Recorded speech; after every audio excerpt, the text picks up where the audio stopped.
and or educate, okay, well, it's going to cost X, or we need to do this, we need to do that, et cetera, and go from there. But I think that's the biggest lesson I guess I could pass along is remember who signs your checks. Let's maintain that turf today. Get up and brush off the dew on that turf today. Turf today. Turf today. Cut it and roll that dew on that turf today. Turf today. Turf today. Set up, they about to come through on that turf today. Turf today. Turf today. Get up. Turf today. Get up. Let's get out the way. Here comes first play. Let's maintain that turf today. Ladies and gentlemen, welcome back.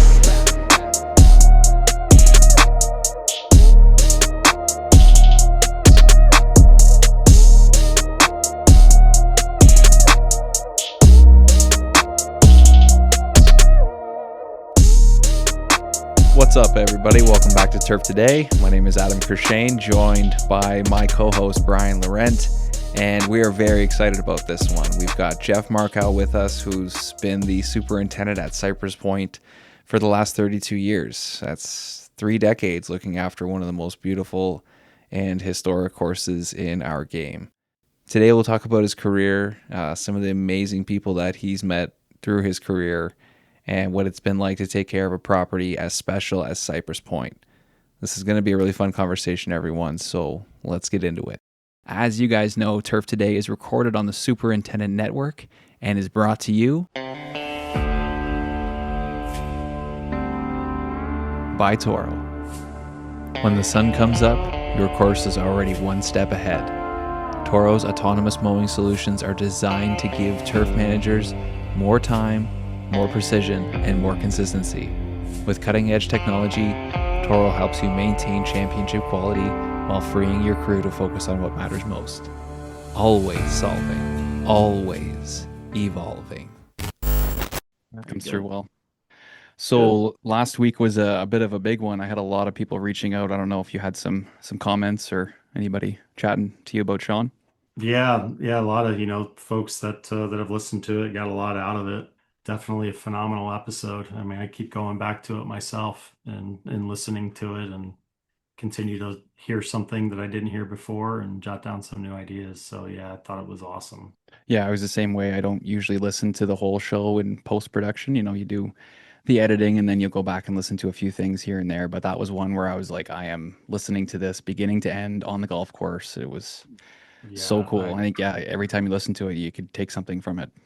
yeah. I mean, that's one that I'm going to have on repeat on a very regular basis just to get some reminders. Yeah, and he's so great too. Like he said at the end of the show, reach out to me, ask me questions. He's Yeah. always available to people. He wants to help. He talked about that as well. He found something that could really help people that he was good at. So, he put all his eggs in that basket, and it's been very beneficial for a lot of people. Might be somebody we see more of down the road. Yeah, I sure hope so. And I mean, I told you I literally just got off of a Zoom call with him a little bit ago, and he said the response he's gotten has been tremendous. He said he's had so many people reach out to him, when they saw his name pop up on the show, that just the distribution on our end and the amount of people that we've reached and promoted through our end, he said he's got a lot of positive feedback from outside of our industry. So that's awesome to hear. That's so great. Yeah. Love that. Love that. Yes, sir. So, switching gears, had to ask you, this episode's going to come out next week, which is Ryder Cup week. So, do we have any predictions or are you feeling any different at all? I'll be 100% honest, Adam. It's my favorite event. I have had zero time to look at anything for this event, barely know who's on the squads, but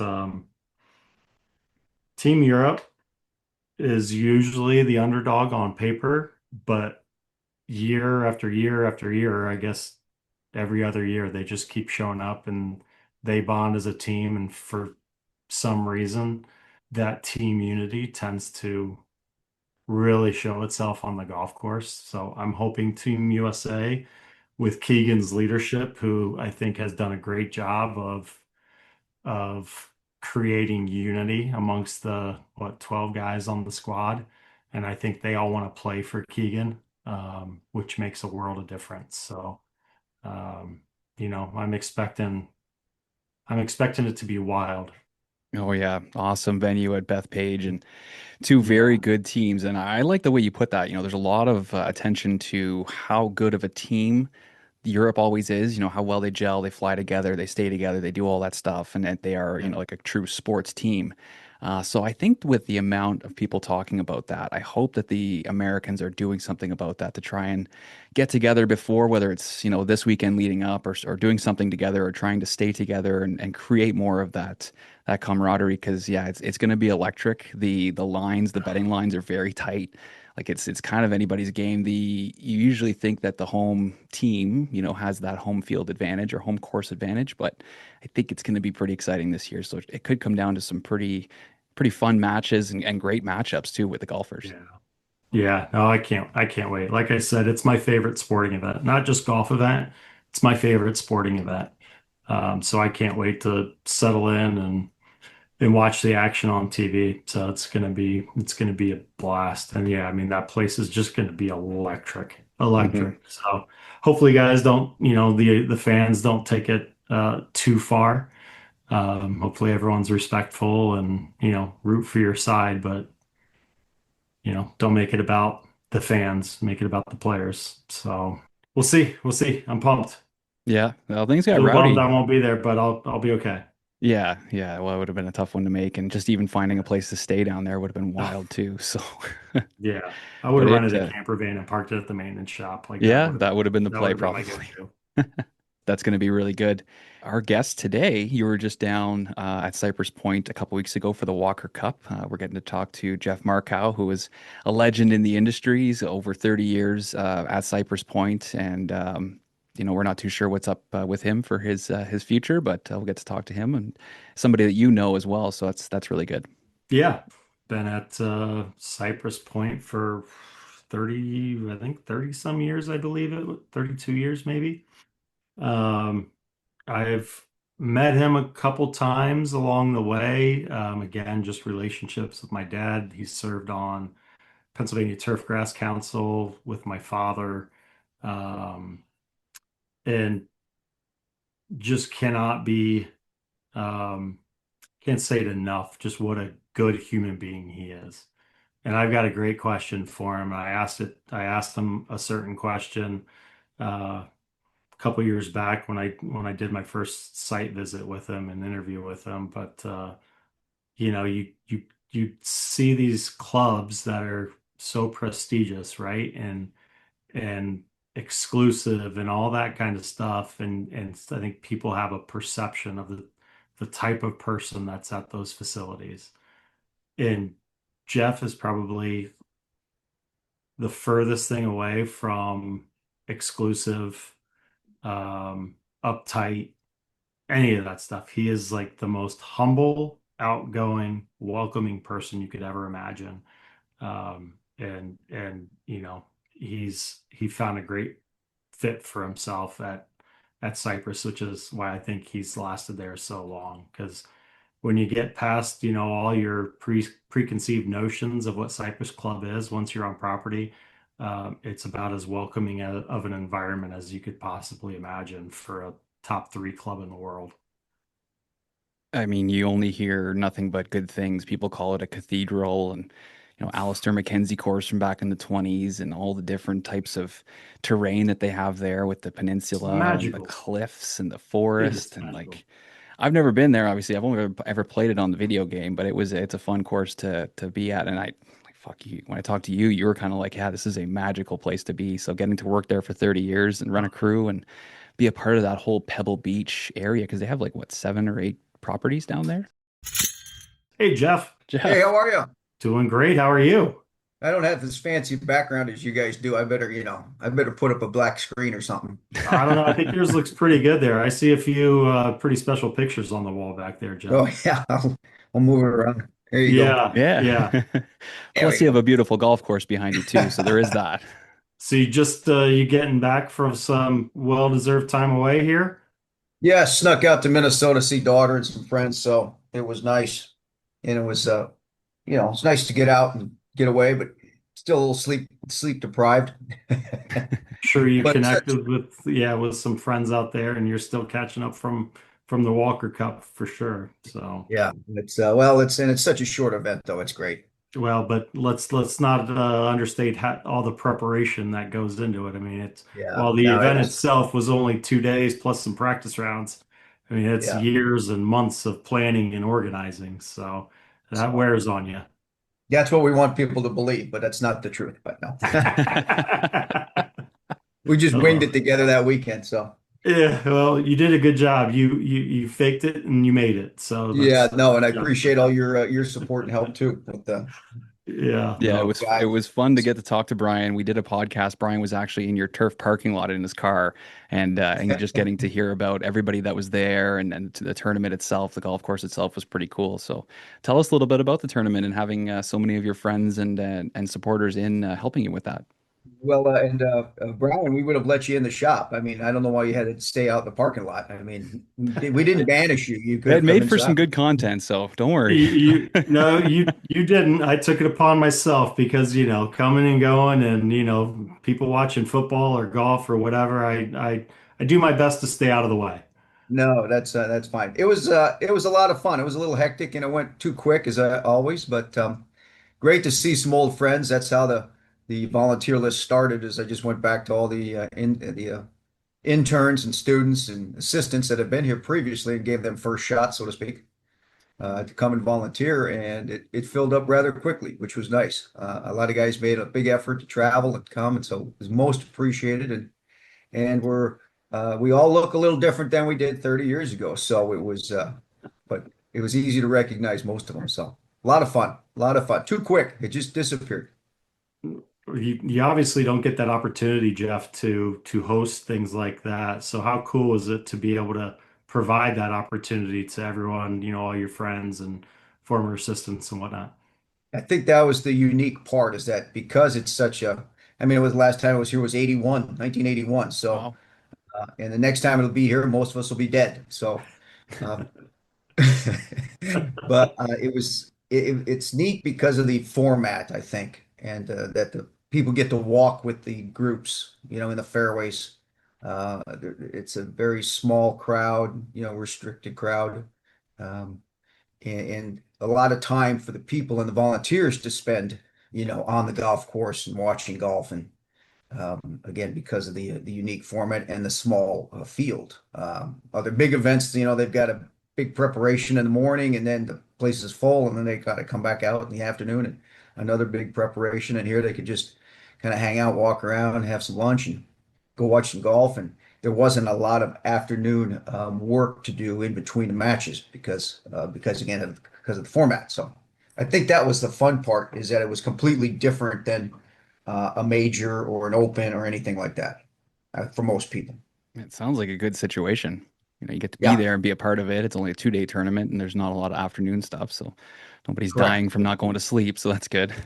Yeah, exactly. Or going back in that, shuttling them back to the hotel or wherever, and they get to sleep and then get back out there at 4 in the afternoon. So I Let's think that's the most unique part or fun part.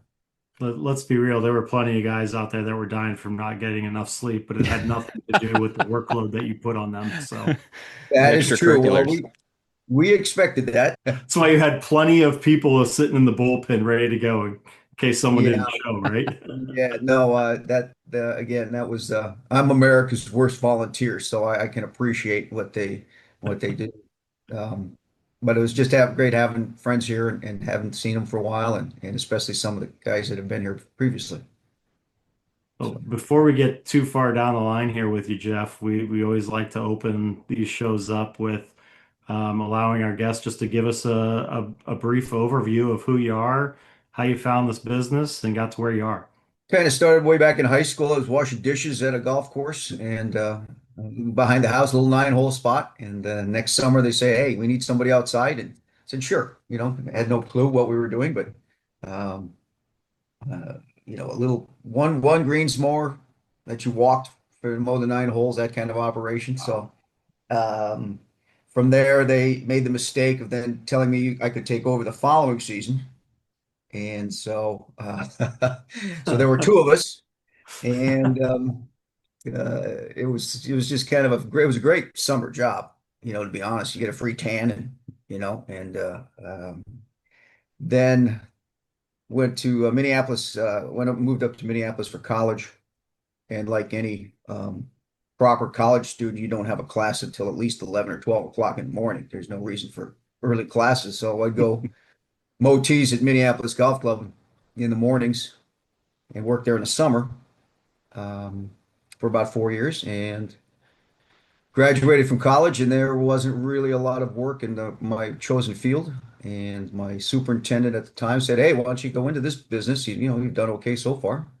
And so ended up going to Penn State for a couple years and went back to Minnesota. And there were no jobs really. I mean, you waited for somebody to do the musical chairs, and then the assistants would move and move and move. So, but the desert was booming. Southern California, Palm Springs area was exploding with golf course construction. A lot of Minnesota guys were headed that direction. So I jumped on the train and went west, young man.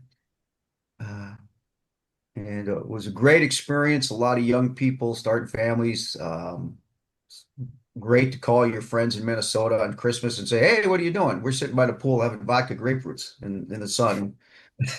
And they're in the snow. So went to the Vintage Club as an assistant superintendent, and then went to PJ West and construction superintendent when Landmark Land owned the properties.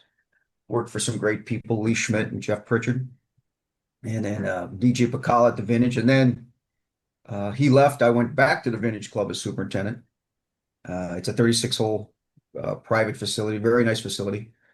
And so, and just lucked out. I got on a list due to a consultant that was working with Nicholas organization at the time and was at Nicholas Private and PGA West, and got on the list for Cypress and weaseled my way in. And here we go. And now it's 32 years later, which is crazy. We're going to step down in March and do something else. So that's the quick version. What a journey. But It's awesome. yeah, it's been fun. And It's a little loony out here, but it's okay. Yeah, California's a little strange. keeps you on your toes, eh? It's Yeah, awesome. yeah, just yeah, you never know. Yeah. But Well, it's so common. We do hear from a lot of people that go to school for something and realize, I don't want to do this. I enjoy my golf course job. Why don't I pursue this? Take us back to that decision, maybe who was around you, some of the influences, and why you ultimately decided to go back to school to pursue turf. I think it was more because this was early 80s, 80, 81, somewhere. We had a federal hiring freeze. I was going to biological sciences. I wanted to go to, work for DNR or fisheries or something. And there just wasn't job availability. So I continued to work at the golf course and liked being outside, and um, realized I probably didn't want to be in an office or any kind of confined space. And, you're 20, couple few years old. You can do whatever you want at that point. You don't have any responsibility. So my superintendent, Mark Smith at Minneapolis Golf Club, was the one who said you should really contemplate going to school for this at Penn State, and that's how it started. And then once the desert came and the construction experience and all the experiences there, it's like it cemented that, yeah, we made the right decision.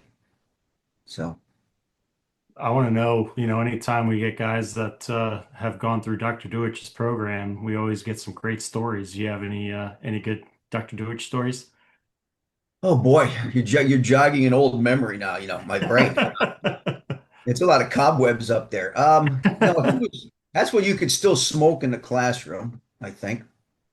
And I think the one I liked was he second day maybe in this class. He said, "Look to your left, look at the guy on the right." He said, "5 years, two of you won't be in this business." So that was the advice he was giving us. Because but um, he was a pioneer developing the bent grasses, and so he's well respected, and taught us some life lessons, made us take an etiquette class, where you had to learn how to set a table, proper place settings, this and that. And so that because he knew that you would be sitting in a boardroom or sitting not in a boardroom, in a clubhouse with members, and wanted to make sure you didn't tuck the napkin under your chin in your shirt, and you knew if you had three forks on the side which Unless you're one. eating lobster or seafood, right? Yeah, exactly. But he which was kind of unique. I had, you go into turfcraft school and golf courses and you're taking an etiquette class, but it helped because, you're young. You don't know what some of this stuff is for. So So you obviously see a lot of young people come through your program there with interns and assistants and whatnot.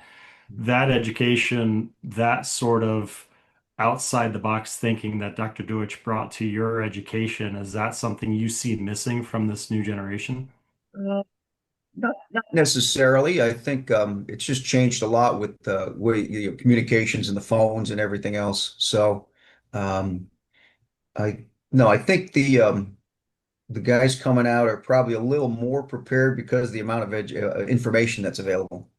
We're looking it up in textbooks. There wasn't any computer, there wasn't anything. You're recopying your notes at the end of the day to try and remember stuff. So I think they're probably coming out a little more prepared because the technology has gone so far compared to the dinosaur era where you had a soil probe, which was the best tool you could have. So do And you now you've got moisture meters that read your smartphone. So I think they're better off. Etiquette wise, I haven't seen any problems there. Yeah. So anyway, That's good. Well, uh, we definitely want to ask you about your assistants and interns and stuff like that today. I guess the first question, just we're on the topic of school. Do you think it's better that younger people go to school right away to get into this industry, or do you think getting some, different education or just some, on-the-job experience is better to do first? I think it would be better if they worked on a golf course, maybe got some experience somewhere else. In fact, Penn State really wasn't big on, he wouldn't let them come, but refrained from having kids right out of high school. They wanted people with some college experience, and maybe for that very reason that, hey, I don't want to do what I've chosen. I really want to do this. So I think it's better if they get some experience, maybe travel, work on a golf course somewhere else, and get those experiences because, as everybody knows, once you get older, life changes, you get responsibilities, family, whatever, and that time is done. So I would strongly recommend it. We do to the interns that come through. We've had a lot from the Ohio State program, Michael Keith, and where they get 6 months and they get 6 months and then they, have a month of freedom and then they have to go back. But it's go out and get as wide a variety of experience as you can while you're young. So then you can make a thoughtful decision on where you want to be, especially area of the country. Do you want to work, 365, or do you want to work for 6 months for 90 hours a week and then have some time off? So um, I think that's an important thing for them as well. So, How important is it for the young people to find a quality mentor? And how much of the decision-making process on where to go should revolve around finding that person they can lean on or learn from? I think I think that would be important, but there's so many good guys out there in the industry right now. I mean, top notch, well more advanced than us dinosaurs because of the technology. So uh You're the too humble, Jeff, man. You don't give yeah, yourself enough credit. I to have that information, to have that technology, it's going to make a better superintendent. But there's a lot of good young guys out there. So I think it wouldn't be too hard to find a good mentor. Um, as much as where do you want to be too. You need to establish yourself or bounce around until you decide where to go and then look around and find a mentor. But I think it just helps, get your feet wet and go from there. So working at Cypress for over 30 years, obviously had some good interns and assistants come through here. We have a lot of those types of people that listen to the show. I would love for you to talk a little bit about some of the really good qualities that you like in your interns and your assistants.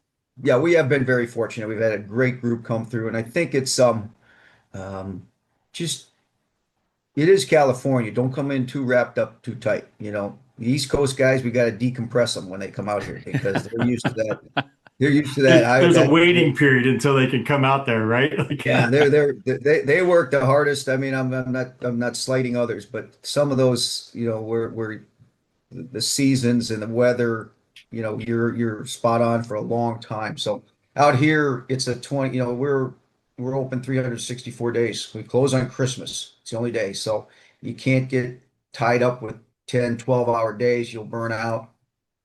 And there's really no need for it due to the climate. But I think it's important when they, to balance work and family and life, get away from the golf course, do something else. It can't be your sole focus. It can be your sole focus for a little bit, but you need to get away from the golf course and do other things. Well-rounded individuals, they'll survive better in the business. So that's the best I can give them. So just take the time, smell the roses. well, Take, there's no better place to smell the roses than where you are, that's for sure. But yeah. um, So yeah, enjoy your you, time. you mentioned, some of the challenges the guys on the East Coast, Mid-Atlantic, or whatever they face, and the unique climate you have there. Talk a little bit about your environment there at Cypress Point and maybe some of the challenges that you do see from an agronomic perspective. Yeah, again, those guys, they're the rock stars in the Southeast, and they grow big bugs down there. So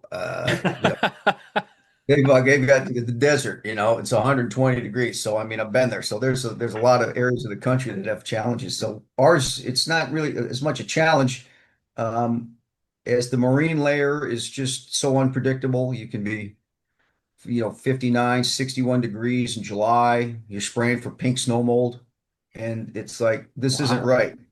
This isn't What? correct. Yeah, exactly.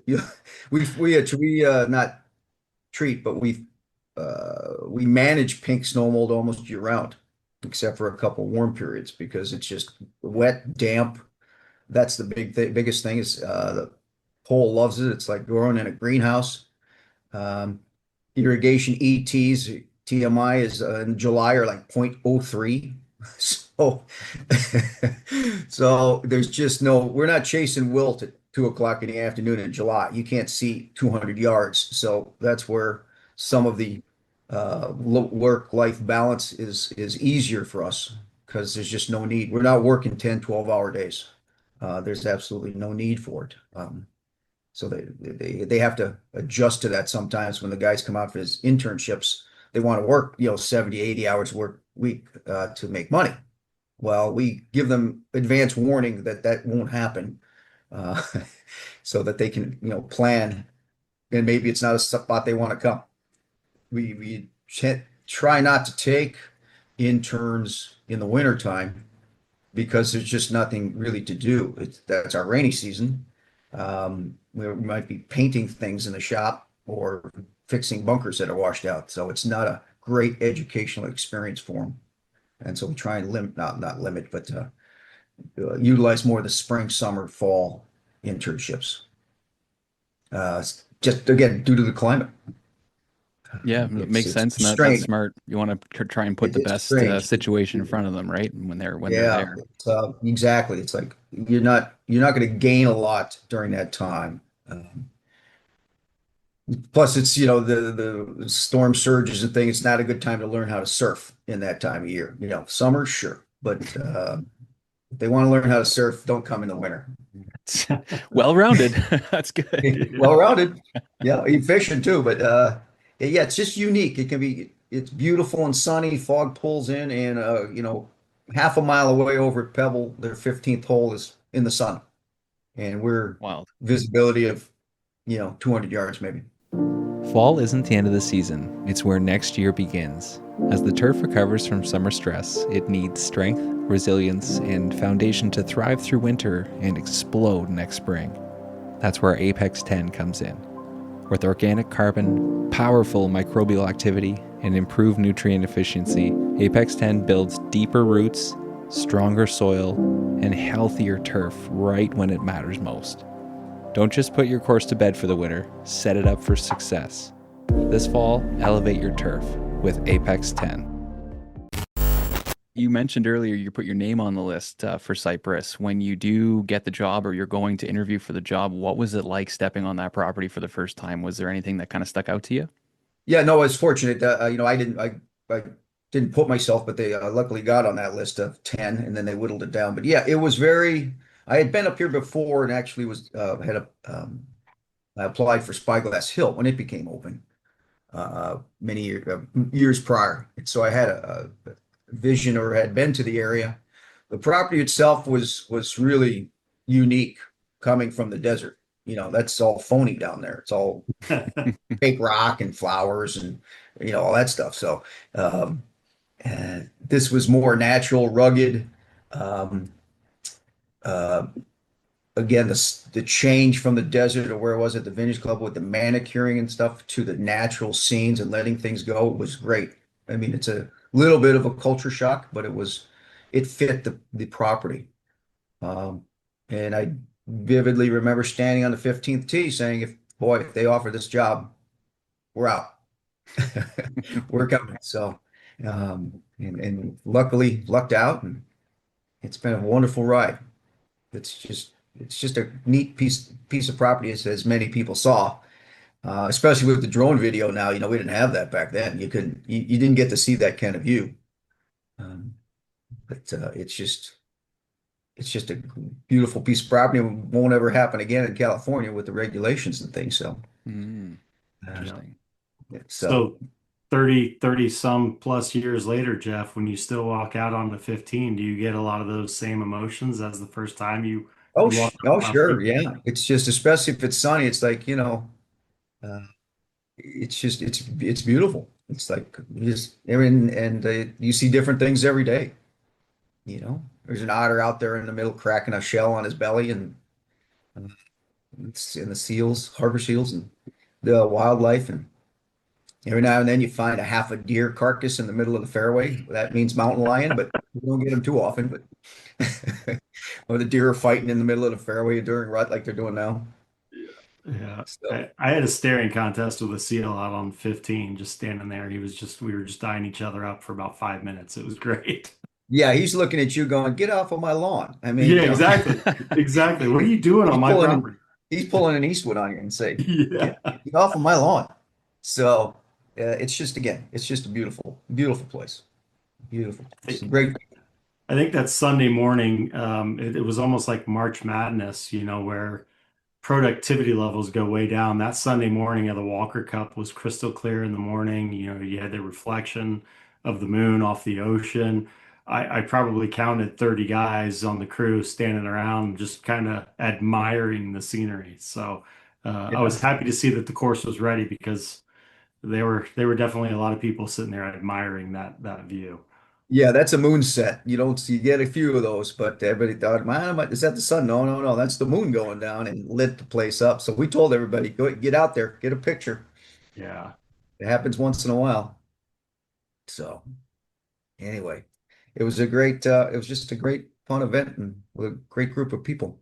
And I've got a staff that, you know, a lot of them have been with us for 30 years, 25, 30 years. Have hired them all, and they're rock solid. That's what carries everybody, and that's what your crew is everything.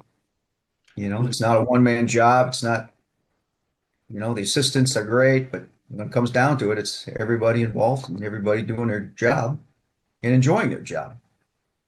You've So you you've got a very unique way, whether it's I think it just kind of happened by accident, but the way you develop your staff is very unique. You probably have what, 20 some guys and 18 of them are probably all related. yes, exactly. We have two families. So that's how we, kept filling. It's like, hey, do you have a brother? Do you have a son? Okay, and then we're having the Nice. sons now. We're working for with dad, and one season we had grandpa, dad, and son on Three the generations. group. That's Yeah, so three cool. generations, and son couldn't keep up with grandpa. Oh, never. Never. It's got to set the No. tone. Yep. Any So any they were family battles work their way from personal life onto the property? not too much, a little bit earlier. Some of the younger guys, they might get a little tuned up and have a spat, but it was always off property. And as they grew up, that went away, but nothing on property because we told them that's stays at the gate. You don't Right. like somebody, don't talk to them, don't say anything, all right, fine, but don't start anything here. Standard stuff. So asking you here about Cypress, is there something, that if people haven't been to the course or know much about the course, just something that's kind of unique to your property? I'm trying to think. There's nothing really necessarily unique.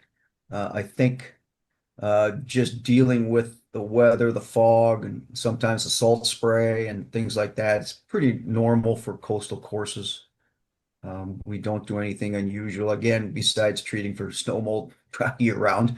Um, so I'm trying to think. It's just a pole bent grass golf course. Nothing fancy. We don't manicure. We don't trim edges too much. It kind of let the course be itself. The dunes are great. They are some a maintenance item, but the way he routed things from the woods back to the dunes and back and forth was it's part of it. So I don't think there's anything special we do that the other guys don't. In fact, there's a lot of things they do that we probably don't do, just because it doesn't necessarily fit the golf course. So that's Um, maybe the answer then is you guys maybe lay yeah, off a little bit and kind of keep things a little more naturalized, a little more rough around the edges, because that's kind of the design of the course and what people want, right? yeah, exactly, exactly. It's like we're not trying to kill every weed. We've got call it Heinz 57 varieties of turf grasses out there. There's everything in the That's book good. is out there somewhere. Um, and so it's probably unique in that way where it's natural, rugged, left to its own devices sometimes, except for playing surfaces. And even there, we try and run it firm and fast as best we can in the season. We're okay with a little off color here and there. Brilliant green everywhere is not desired. Um, so I think that's maybe the only thing we try and do, as others do. Again, firm and fast, less water. You mentioned, I'm glad you brought up the dunescape. How much goes into keeping those perfectly imperfect? More now, we've been doing some cleaning, taking out some invasive species and ice plant and stuff like that. So it's just a constant battle because there are some, and maybe the next irrigation system is to pinch down some of the irrigation along the edges. So you're always a little overspray there, cleaning up edges, grass growing, and then rains come, and hopefully they don't wash the dunes down. Well, you got to put them back up, but then you develops a whole nother round of growth. So it's really just cleaning and trying. And a lot of it's by hand because you really can't put machines up in there. So it's having a little dedicated crew that we're building to kind of keep an eye on them. And I don't think a perfectly pristine, dune is what we're looking for either. I think you want some of that growth and other stuff to make it look like you're not, make it look more natural than manicuring it. One of the things people talk about a lot right now in our industry is the innovation, the technology taking over. I know you mentioned the moisture meter and some of the things that have changed in your career. Is there some things you guys have adopted recently or maybe are going to be adopting that you're pretty excited about? We're staying up with the technology. Again, my assistant's probably more than I, as that's going to be their world. Not that I don't like the technology, but it's going to be more important for data collection now with all the tools that are available. We've got the TDRs, we've got the Deacon, we've got the USGA Moisture, their newest model. We've got the G3 ball. So we're all that together is great. I still like the old stimp meter for accuracy, but that's just me. And so I think you could get to, however, if people, what am I trying to say? With the data collection, that then it becomes does it become a competition, or do Green's chairman and other people get a hold of it, and then they're using, well, this guy down the street, his data is here and here and here, when it could be completely different conditions, budgets, etc. So, what do they call that? Paralysis by analysis. You know, well, is there too much data? Is there too much data collection? Is there too much importance put on that number? I think it's each course is different.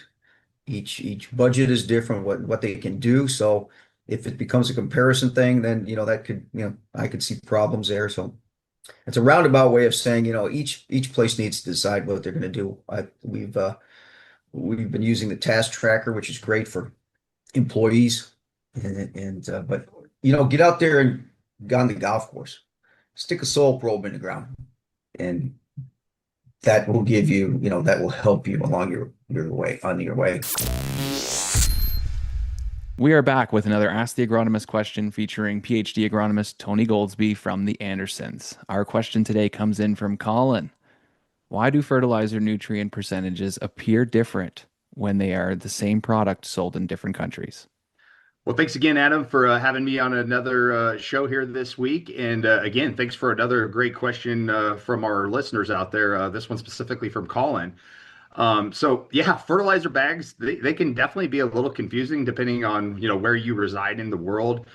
Here in the US specifically, we use an NPK labeling based on actual nitrogen and actual phosphate or P2O5 and potash as K2O or the equivalents of those. So other countries often label based on the elemental phosphorus and potassium amounts that's in a bag.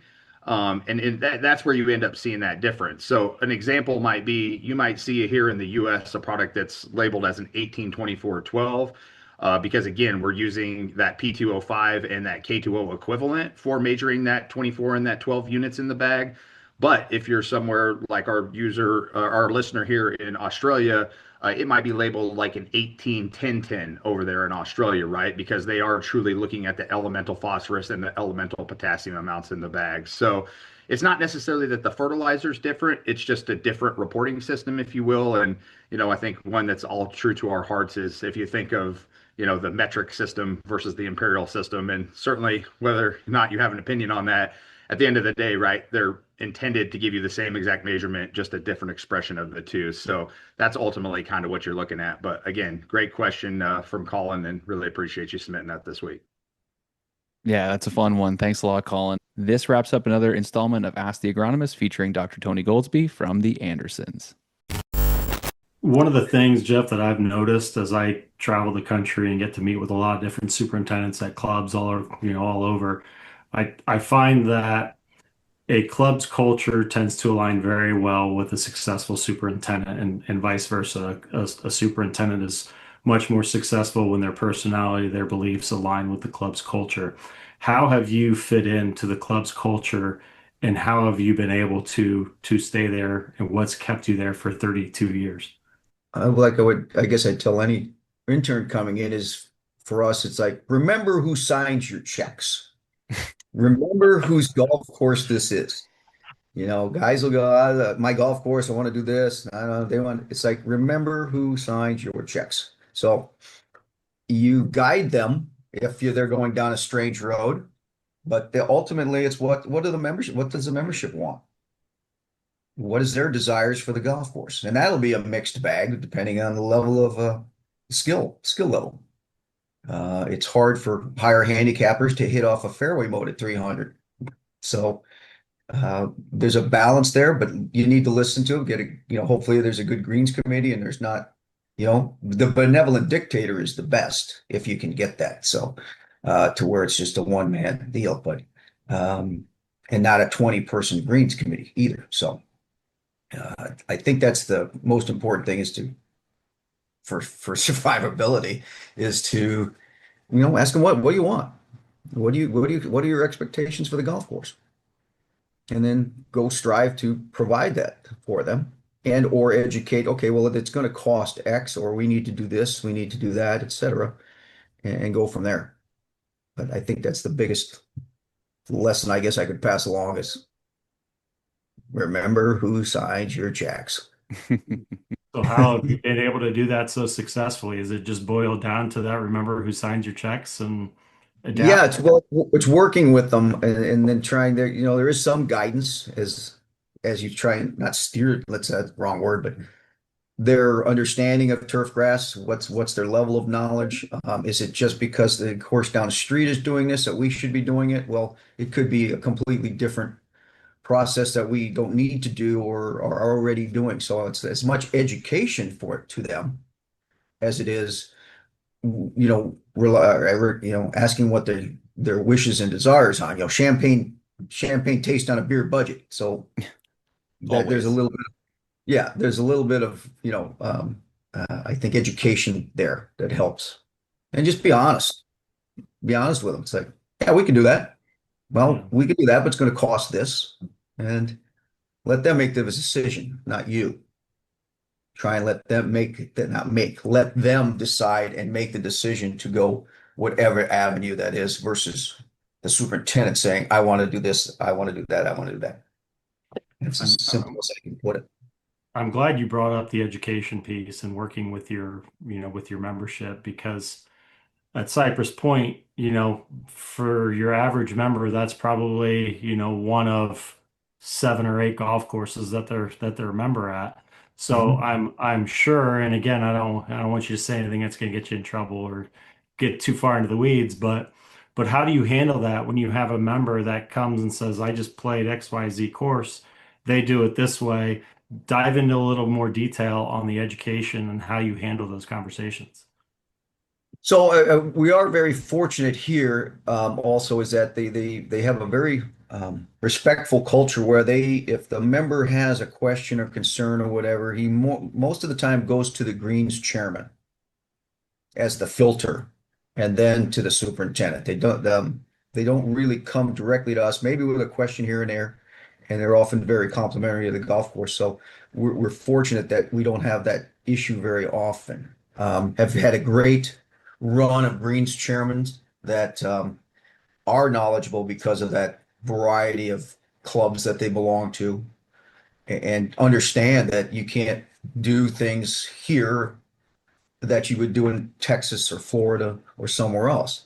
So it's kind of a built-in knowledge bank already, because they're very golf savvy, they understand golf, they enjoy it, the game, understand the game, and want to play the game on the ground, play firm and fast. And um, so it's been that part's been pretty easy. And then it's just provide them, if we're going to do a project and give them an analysis, you know, write it up and send it out to the committee and say, here's the plan, or sit down with your chairman, develop a plan, um, and go from there. So it's not a lot of work to do, but again, we're very fortunate with a great membership that understands a lot of the aspects of golf. And there's a few here we help them with, but for the most part, it's been a great ride and very few bumps in the road, which is great.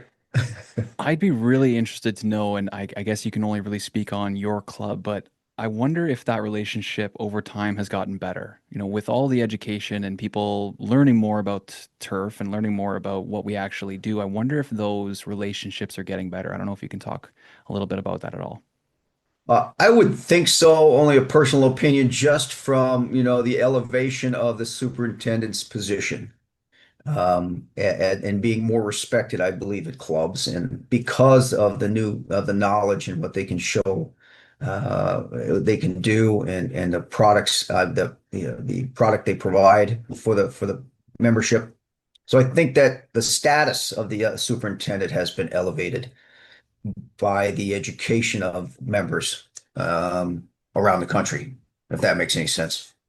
Yeah, I yeah, it, think it takes some it's time, not but it's not the guy in the barn, down in the barn anymore, riding a tractor. So mhm. they understand that it's a lot more involved. It's an actual business. It's a position, and the golf course is a business. So um, yeah, I think that's the best thing that's happened for our industry is more recognition of the value and the education and the what the superintendent actually has to do. And Jeff, I've been very fortunate to spend a little bit of time with you out there over the last couple months and years. And the one thing that I have noticed, kind of along the lines of the education side, is you do have an opportunity and you do make a point to spend a lot of time on the first tee, and talking to members and guests and whatnot. How much has that been an advantage? How much has that helped you being able to stand on that first tee and have those conversations? I think it's visibility too, try not to hide the office. You do that in the winter when it's raining. It's amazing the amount of paperwork that piles up. Lots of invoices to Oh process my in the winter. gosh, it's incredible. It's hours worth when it's raining. So, but visibility, visibility is important, and it's a chance for them to ask a question, or say, "Hey, the golf course is great," or "Hey, what happened over here?" Or "What do you guys? Are we going to do anything about that?" Or "What got any projects on the list?" So, again, they've got a little newsletter they send out, and trying to keep them apprised, but not too much information, you know. So that I think that's important to be visible. How's that? It's great. Drive, walk around, walk the golf course a little, drive around, wave at members and say hello, stop by and say hello, see how their day is going, and see what if there's anything they want us, they notice. They'll see things. I mean, there's guys that and ladies that play, every day sometimes for a stretch. So they're going to see a lot more than we're going to see, to be honest. If you're playing and walking it every day, we Yeah. don't. Our guys do it. They have their own little area. So The other thing I noticed, Jeff, is that you do spend a lot of time serving as tour guide. Was that part of your job description 32 years ago? Is that um, something you I, I envisioned? I expected a little bit of it because of my time at the Vintage too. The Vintage was a pretty special property, and but it's the complete opposite of Cypress in manicuring and the houses and the landscaping, the flowers. I mean, it's just complete. So, yeah, tour guide. It's been fun because people get to it's mostly and a lot of it's industry people or family and or friends of the guys. It doesn't take a lot of your time and most people are rather impressed with the golf course when they see it for the first time. So it's a lot of fun. You know, it it doesn't take a lot of your time. It sounds like Yeah. you guys have a great situation down there. You boys can't hear it right now, but everybody listening just heard the big clap of lightning that just came through. I don't even call it a clap of lightning or a clap of thunder, but whatever. It was loud. So that just signals that we are starting our lightning round presented by Flash Weather AI. Your heads up before the skies light up. So Jeff, we got a few lightning round questions here for you. Just quick answers and should be fun. You ready? Okay. Right. Okay, here we go. So favorite turf grass to work with? Bentgrass. Bent grass. How many cups of coffee a day are you? 14. Just kidding. Jeff loves his coffee. Yes, Before sir. anything happens when you show up there, we got to get You coffee. like you like the coffee truck. You like the coffee truck at the event, right? 100%. Yeah, Beautiful okay. touch. Beautiful Sorry. touch. If you could transplant a hole from your golf course into your backyard, which one would it be? Probably be 15. Mm-hmm. Shorter par three. I like it. Iconic. Yeah. That's my favorite out there too. Yeah. If you had a day off to play golf, would you go next door to Pebble or would you go next door to Spyglass? Boy, that's tough. But they're both great. I've played both. I probably go Cypress. Nice. Yeah, Good there you go. answer. Play Good plates, answer. I love it. I love Attaboy. it. I don't want to pick. They're both great golf courses and great guys running it. So I'm that's a landmine. I'm staying away. Perfect. Perfect. Best wildlife sighting at Cypress. It's probably the otters when they come up and they got a rock on their belly and they're cracking shellfish on it. And they're laying on their back in the water. So I'd probably say the otters. Yeah, those guys are entertaining. You can watch them Yeah. all day. When you do put earbuds in or headphones on, are you listening to a podcast or do you got music going? Classic rock and roll. Nice, boy. Rockers never die. I love it. And the last one here. When you're all done a round of golf, what is your favorite drink? A very ice cold beer. Beautiful. Favorite brand? Really haven't met one I don't like yet. So That's a good problem. Whatever's Yeah. closest and coldest. Yeah. a couple of those fruity tooty things, with raspberry and crap in them. But other than that, they're all pretty good. That's awesome. That's awesome. Well, thanks for doing a lightning round with us today, Jeff. That's just a quick one we do sometimes there with Flash Weather AI. Out on the course, every decision counts. You can plan, you can prepare, but there's one thing you'll never control: the weather. Until now. Flash Weather AI doesn't just predict storms, it sees them coming, down to the minute, down to the exact corner of your property. Lightning, rain, heat, frost, you'll know before anyone else. This isn't a forecast, this is a foresight. This is real-time AI-powered protection for your team, your turf, and your tournament. Don't gamble with the sky, take control of it. Flash Weather AI, where precision meets power. Yeah, what's thunder and lightning? I don't we don't we don't Yeah, see that. that's true. Yeah, It's, I don't. we used to, we So miss it. does that Yeah. mean you guys go through like big time stretches where there's no rain at all? So we haven't had rain since, let me check the calendar. April Oh boy. 12th. Wow. And you're not pumping Yeah. the water out of the ocean. So what's water management like down there for you guys? Are you sharing So, water with all the other courses too? um, yeah, so I'll try and make this short. Several years ago, at least it's almost 25 years now. Uh, they started a reclamation plant for recycling water for use on the golf courses, so the golf courses could get off potable water because of the cost and the availability. So genius, forward thinking. So we all share a reclaimed water system, and it has a storage tank and a reservoir. So we can manage it as long as there's not a very hot, dry period where we could potentially run out of water or only have what they can produce in a day to use. So we manage it, we meet, we self-ration if needed, but it's very clean, very good water, RO treated. But then that saved a lot of water for the community. So it's a fantastic project. I would think that others would start to look at it and say, this is what we need to do. And I think they're doing that just because the water situation in California. But rainfall, wintertime, we hope we get some, October rain is a godsend, but usually November through March is our rainy period. And then after that, we can get some rains here and there, April and May, but it's very, not rare, but it's not a lot. So you manage it with irrigation. So non-agronomically related, this is a question that I asked you a few years back when I first had the opportunity to sit down with you. You hear the stories of the supermodels who always, say they feel lonely because people are intimidated to come talk to them. Now that I know you, I know it couldn't be further from the truth. You're the most approachable human being I think I've ever met. But have you ever gotten or had moments where you've almost felt lonely or on an island where people see Cypress Point and they might be intimidated to reach out to you?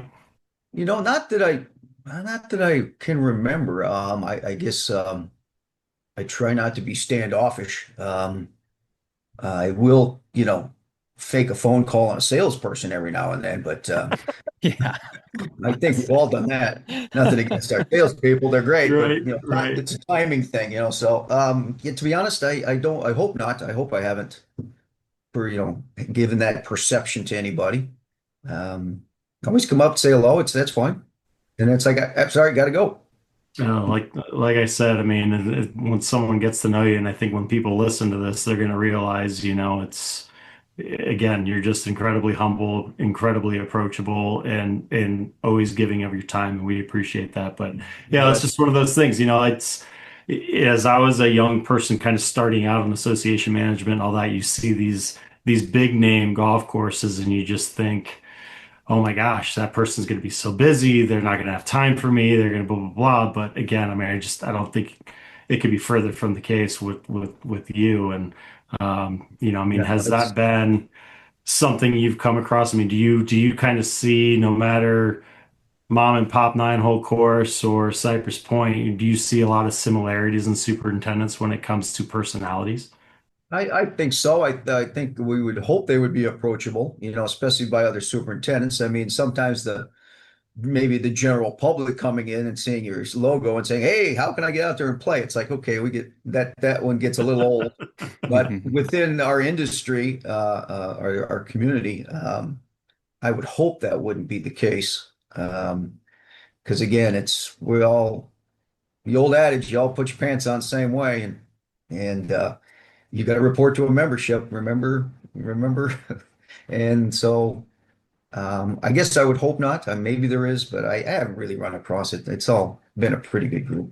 Yeah, and we've run across it many times on the show. Brian and I are trying to prepare for, different interviews and trying to learn the history of the course and different things. And then you get on the call and the guy's amazing or the person's amazing. And you're just like, oh, we can just sit here and chat about things. I didn't have to get all worried about who they were or if I was going to ask the right question or not. Like everybody's just so genuine, wants to help, wants to support. And kind of like Brian said, you go from a mom and pop shop where you're making however much money to the highest paid superintendents in our game. Everybody's kind of has that same mentality and the same charisma and just really wants to help. So it is really cool to hear. You got Yeah. Mike, you got Mike or Kevin there making faces at you? Uh, no, Mike's out, but Kevin just walked in. He was Okay, making okay. faces. I thought I saw you giving a little head nod to one of Yeah, no, he was just, I thought he was going to start throwing stuff at me, Yeah, nice. I well, they love only let me out of the office on Tuesdays and Fridays, so, Okay. otherwise, he would stay inside. Well, So that we've was a got, question I was going to ask you because you talk a lot about that work-life balance. Is there something that you do to get away from the course and find some time? you know what, again, to be straight, yeah, I mean, like to go, skiing a little bit when we can. We got to get out of town. I actually like working around in the yard, which is sometimes unusual for a superintendent. Hmm. But play a little golf, but got a horrendous golf game that I need to work on. Um, but again, with our not unique, but with our schedule, we kind of have a lot more free time than other guys do because of climate situations, let's say, where they would get more time off in this off season, right? But their season is just solid work, hours and hours and hours and hours. So we have a balance of the 364 that we have to deal with. So we get a lot of time away, on regular days, if that makes sense. Yeah. So No. you have time to do other things, Hmm. plenty of time to do other things, and it doesn't have to be packed into a specific period. It's a great way to do it. I like that. Yeah. Yeah. Yeah. So as you look back on your career, Jeff, is there anything that you wish you would have done, or is there anything you would have changed? Boy, that's always a good question. Not Not really. Maybe a little more traveling around as a younger person coming out of school. Go try the Southeast. It never worked down there, Uh, work in the Northeast. We worked in Minnesota, so I've only had Minnesota and California's experiences. Go to the Rockies, and just because of the different climates. So probably again, that goes back to one of the original conversations about the students is go find these different areas, go try these different areas and see where you want to ultimately end up and get as much experience with southern grasses and northern climates and learn how to plow snow. I mean, all that Yeah, stuff. Uh, big one. but that it's not a regret. It might be just that if I could do it over, I'd probably do a little more of that.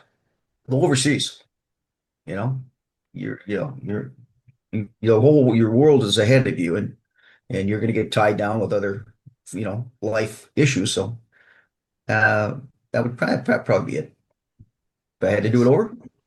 So What do you want your legacy to be, Jeff? You're getting ready to retire in March. What do you want your legacy to be? I guess I've never really been big on a legacy, but were you a good father? Were you a good husband? Were you a good superintendent? And did you help people along the way? That's probably it. It sounds like you It's can say simple. yes to all those questions. I don't know. You'd have to ask my wife, but maybe Fair enough. maybe 3 out of 4. I Maybe might three be out of three out of four. four. Yeah. I don't know. It's a tough I one think to we're win. all in that Yeah. boat. Yep. No, she's you know what? Behind every good superintendent is a good, spouse, a support group. So 100%. it's not a one, somebody's taking care of the fort while you're out here. So Yeah. they deserve as much credit as we do. So along the lines then of what you want your legacy to be, then what are you most proud of over your career? Those are always tough questions to answer. I think Well, we're just here for the hard-hitting questions, We Jeff. I know are. you are. I Just know you really are. excited. I think I'm most proud of that. It's been a balanced profession, at least for me. We've had family time, wonderful wife, 2 great kids. Um, they listened to mom versus dad, so that's why they did so well. And Nice. Humble guy. yeah, and Yes. just a great group of guys that we've had come through here. And everything I've said before is that's plenty for me, you know. Well, And and I know how modest and humble you are, and you will never want to toot your horn. But for me to come in from the outside looking in and seeing all the guys that took the time to come and be a part of that event and celebrate you, I think that speaks volumes. So you've certainly been doing something right over the last 30 some years in your career. You've made an impact in people's lives, and you'll never tell anyone that, but I'm here to tell you that you have certainly done something very, very, very well. yeah, well, that's very kind. It was a lot. It was a lot of fun to see a lot of the guys that have been here. It got a little hectic, so you didn't get to spend as much time as you wanted to, but it was great to Yeah, touch you base and kept see. dodging me for an interview, but that's neither here Yeah, I nor know. there. I didn't be doing it on purpose. Busy week, busy week. I Well, get another it. phone call. Yeah, Yeah, yeah. yeah, yeah. Invoices. Yeah, that was the sales pitch there. Oh, gotta Yeah. go. So So, Jeff, anyway, other than getting the golf game back in order, what's next for you on the horizon? don't really know just yet. We might move back to Minnesota. Who knows what we're gonna do? Do something in the industry maybe. Yeah, There's a lot of, if you can help someone somewhere maybe. I don't really know. Certainly, I don't want to try and tell some person how to grow his, work, manage his golf course. So, but project development or something or somewhere you could help. I don't have any plans. How's that? nice. A little time Nice. off. Really want, travel, play some golf, and then see what comes up on the horizon. But there's no rush to jump into something else. I know Maybe a Walmart, maybe a Walmart greeter. I think Hey, that'd there you go. you would be a fantastic Walmart greeter. Nobody get 100%. any shopping done. no No, pressure. No no. pressure. It's like, just don't swear or do something dumb, and you're good to go. I know you're hitting the speaking circuit. Is that something you hope to do a little more of? I know you're going out to the Pennsylvania Turfgrass Conference. You Yeah, ever no, going to do that? I like sitting around a table with the guys with that, having a beer and doing that kind of chat. The public stuff is not my favorite. So at least this way I get to hide behind the computer. But a little bit, but that's not necessarily a goal. Yeah, That makes sense. For sure. certainly. Well, this has been an amazing hour, Jeff. We really can't thank you enough for your time today and getting to put out your story and talk about your course and stuff. We usually leave the floor to our guests for the last few minutes. If there's anything you want to talk about, it's wide open for you. Um, no, I think just thanks to all the guys that have come through the program here and the ones to come for their efforts, because again, it's not a one-man job, and it's been a great group of people, fantastic crew. I have and a great membership. It's been a very good ride and very easy. And to my family for their support, and to you guys for giving me this opportunity. And I've been very fortunate. Been a fantastic career at here, and look forward to the future. Boom. So, yeah. That's all she wrote. Drop the mic. You know what I think? What's probably made you successful, and maybe I'm reading it wrong, but it feels like you subscribe firmly to the KISS method, and that has served you very well over the years. I would agree to that. Don't overcomplicate it. Don't overthink it. It's grass, okay? It's just grass, okay? We can manage it. Love So it. I love yeah. it. That's awesome. Well, Jeff, this has been great. Can't thank you Okay. enough for your time. Can't thank you enough for your time today and also in the past. And you're always a very gracious host, and it's always an honor to be able to spend a little bit of time with you. It's been great getting to know you a little more Well, and over that's the very years. kind. Thank you guys for everything. Say hi to Dad, okay? Yeah, absolutely. We're hoping to see him on Sunday, so definitely be sure to say Perfect. Tell hi. him I said hello, and thanks, guys. I appreciate the opportunity. Yep. Thank you, Jeff. Thanks, Jeff. We'll let you go. Okay, no problem. Thanks. All right, All take right, care. take care. Take care. The Jeff Markow, Unreal. right? I mean, just as humble, laid back as they come. Just happens to work at one of the top golf courses in the world. Yeah, we can put him on the list of guys that I over prepared to talk to. We have all this stuff written down, and he's just a regular guy. Yeah, He's like, I don't really care. I just want to hang out and talk to you guys. Like this is yeah, so great. that's it. Oh. Yeah, the good Midwestern roots, Mhm. really shine through, right? Yeah, and now they're gonna have to figure out what they're gonna do. I have a superintendent for 32 years, and unfortunately, he moves on. And I would assume he'd be the kind of guy that would stick around to kind of help the transition, right? Yeah, I think they do have some plans in place there for that, but who knows? It's that's one subject I didn't want to bring up because, No, yeah, he's going to be, it sounds like, kind of hands off in that process, and he's got his ideas of what he wants to do, but like he said, know who writes the checks, and they're going to yep. go the direction they want to go in. hmm That's exactly it. There's so much change in our industry right now. So for somebody who's worked that long, you just kind of got to put your hands up and say, hey, I've done what I got to do, and I've like you said, left my legacy here, and you guys do what you can with the future of it, right? Yeah, yeah, but no, just incredibly grateful, and maybe I'm the only one. I love asking that supermodel question because I know I was so nervous to reach out to him the first time I was heading that way. And from the moment you step foot on that property and the moment you shake Jeff's hand, like you're immediately put at ease. That's just we come across that time and time again in this industry where you work something up, like you said, you work something up in your mind, and um, then again, just like I said, immediately put at ease. Yeah. It's the best thing too, he keeps everything simple, right? And that's why I said at the end, it's just keep it simple, stupid. That's it. hmm You're gonna get yourself into trouble if you try to overcomplicate things. Just boil it down to its, bare bones and get the job done. Was it Scott Furlong on here? He said, when you don't know what to do, do nothing. And usually Yeah, that I ends think up being so. the right way to go. Yeah, I exactly. love that. Exactly. It's brilliant. Yeah, and Brilliant. and you can go back to a lot of different things in your life if you just go back and have a simple structure and just don't push yourself too hard. He always was saying there's no race. There's not like no one's holding a gun to our head here. We just take our time, get through this, and keep it simple. And I think that that works out well, especially at a course where they don't have to spray for a ton of different stuff. They don't have the pressure of all the different diseases and all the different bugs, and they let a lot of the stuff kind of grow wild. So Yeah. like he said, those guys in the East Coast work really hard. I think they just have more to deal with, and Yeah. he's working at this iconic golf course. He's working so hard to keep it the way that it was and respect the members' wishes, but at the same time, he doesn't want to grind his staff 90 hours a week where we're working all year. So it's really trying to find that balance. And he produces an amazing golf course. He has people that keep coming back to work for him. He doesn't seem like he puts too much pressure on himself. So it's sounds like a really good situation. Very healthy, workplace.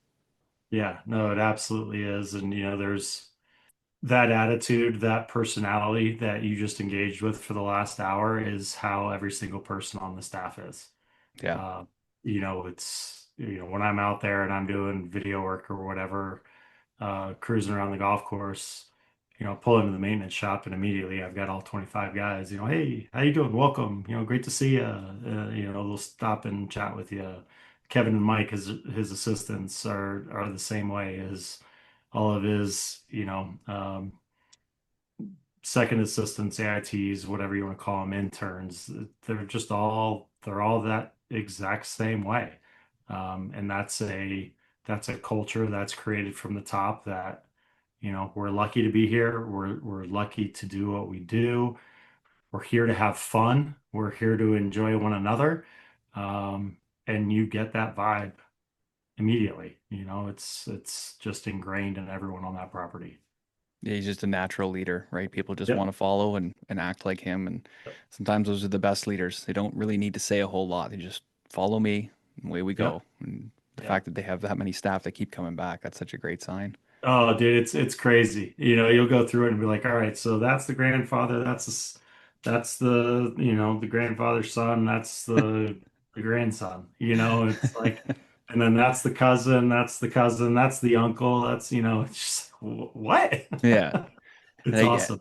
I heard that he cross-trained them to do everything too. So they all do all the different jobs. And I guess like he switches them every couple months and stuff too. So Yeah. it sounds like Yeah. a fun place to work. Yeah, it really, really is. I mean, he treats his guys really well. And I think they had one guy start a couple months maybe before the Walker Cup. And again, he's a relative of someone that's already been there, but then their, least tenured employee for a while was like 8 years. Yeah. They've got guys on staff that have been there longer than Jeff, I Right. think. So people tend to stay around. It says a lot. That's what you want. Yeah. That says Yeah. so much for your membership. Like that's so Yep. cool. Yep. Yep. Really good. Really Um, good. I wrote a Good couple interview. things down. Did you see they are having to switch the tournament, the Century Tournament of Champions? Kahlua? Kapalua? No, I didn't. Yeah, something happened. Be the floods or something like that. Well, they're so high up. I mean, I would maybe mudslides or something. Yeah, there's something Mother Nature related, and Huh. they've had to push the tournament, or they're going to move the tournament even. So that's Oh, kind of I'll have to crazy check that because out. it's always the kind of not kickoff of the year, but it's always the first one in January where all Yeah. the winners and stuff get to go and play. So it's sort of a little taste of golf, and It's when the big boys come back to tour. yeah, yeah. So it is a big one, and it's a beautiful, beautiful Oh yeah. golf course. Like some of the shots, some of the videos we've posted, some of the pictures that come in from there, it's just gorgeous. And Yeah. we're always buried in 10 feet of snow at that point. So Yeah, it's kind of a I have a cool buddy taste. that I have a buddy that works for PGA Tour Radio, and he goes out there and he covers the first two events in Hawaii, and he's Yeah.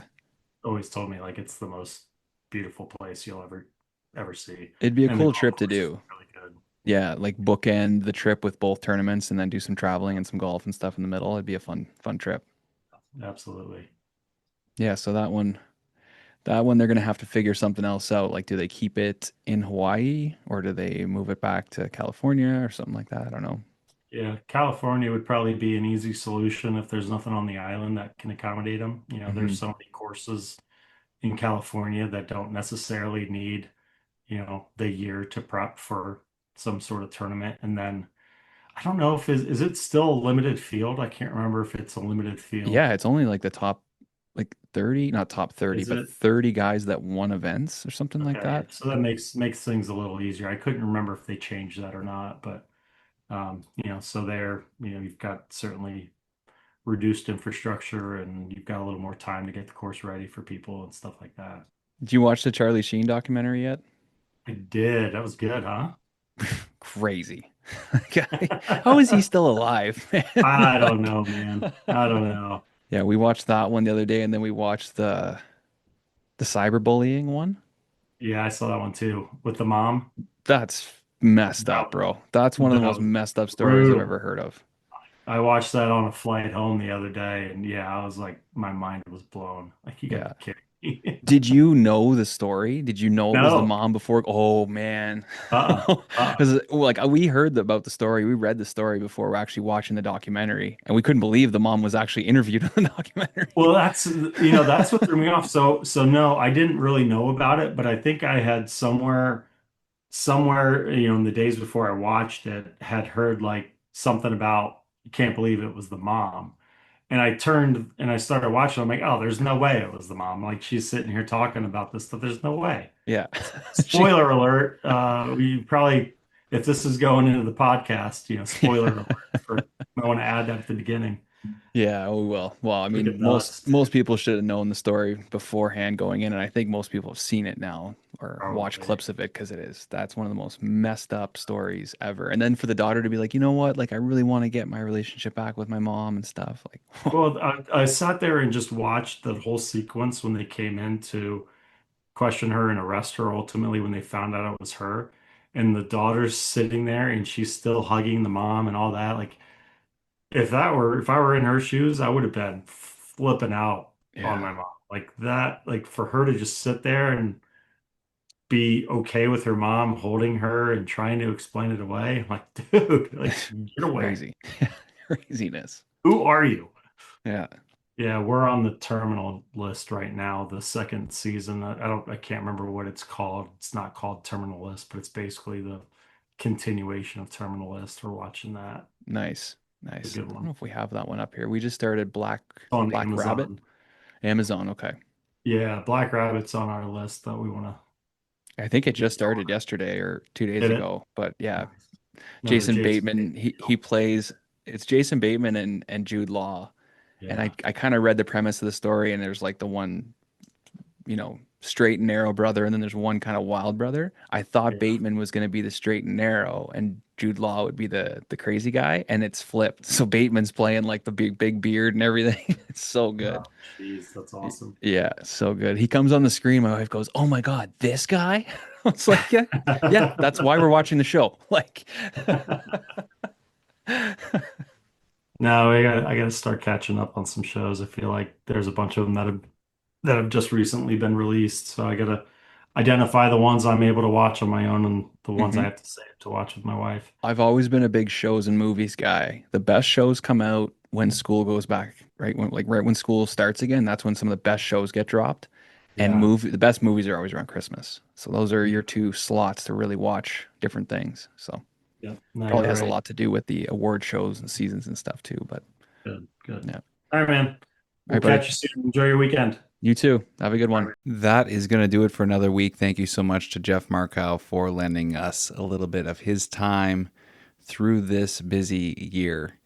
We are going to be back next week with another one, and we actually have a little special announcement. Turf Today is going to be having its first live show. That is coming up sometime in the next couple months, and I think next week we have some more news about that. Big things in the pipeline for the boys.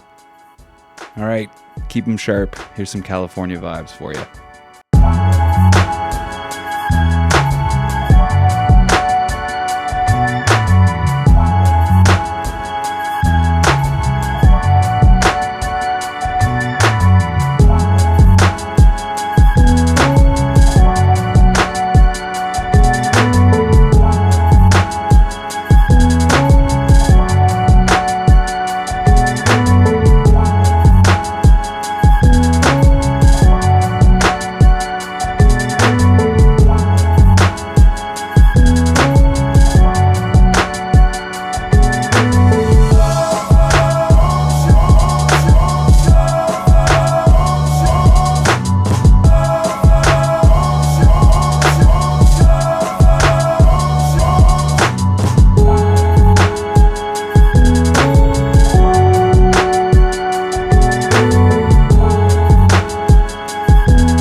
That I